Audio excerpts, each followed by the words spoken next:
هەر لە خانەقینە تا سلێمانی و بۆ قوتابیانی دوانزەی ئامادەیش هەواڵم بۆ هێناون. سڵاوتان لێبێت.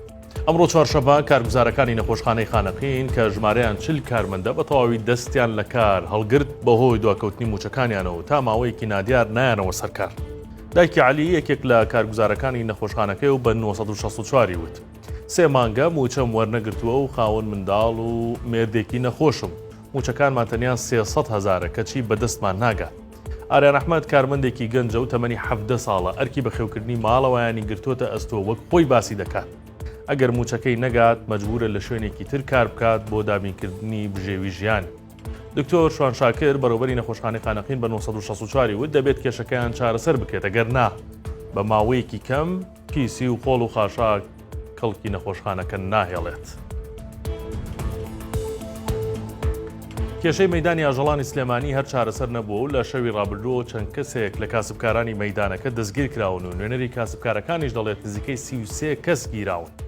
فاروق ئەحمەد نوێنەری کاسبکارانی مەیدانی ئاژەڵان بە 1964 وت شەوی ڕابردوو نزیکەی 30 کەس لە کاسبکارانی مەیدانی ئاژەڵان دەستگیر کراون و ئەم بەیانێش 3 کەسی دیکە دەستگیر کراون. ئەوەشی خستە ڕوو هۆکاری دەستگیرکردنەکەیان ئەوە بووە چەند کاسبکارێک دوێنێ هێرشیان کردوتە سەر کەلوپەلەکانی کۆمپانیایە کوشکان دویانە. هەر بۆیە لە دوێنێشەوەوە دەستکراوە بە دەستگیرکردنیان.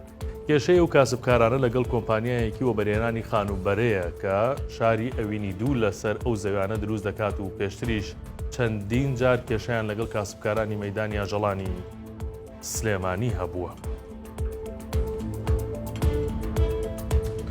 دوایەوەی ئەنجامەکان بڵاو کراوە ئەوەی دەرچوو بوو خۆشی خۆی کرد و ئەوەشی ماوەتەوە لە چاوەڕوانیدان ئەمڕۆ چوارشەمە وەزارەتی پەروەردەی هەرێمی کوردستان خشتەی تاقیکردنەوەکانی خولی دووەمی پۆلی 12 ئامادەی زانستی وێژەیی و پیشەیی حکومی و ناحکومی بڵاو کردەوە. بە گوێرەی خشتەکان تاقیکردنەوەکان لە هەفتەی 8 2024 دەست پێ دەکەن و لە 2 نۆی 2024 کۆتاییان دێت.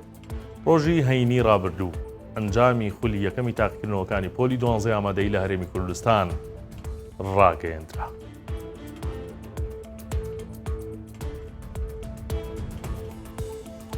هەواڵەکانم پێشکەشکردن شار.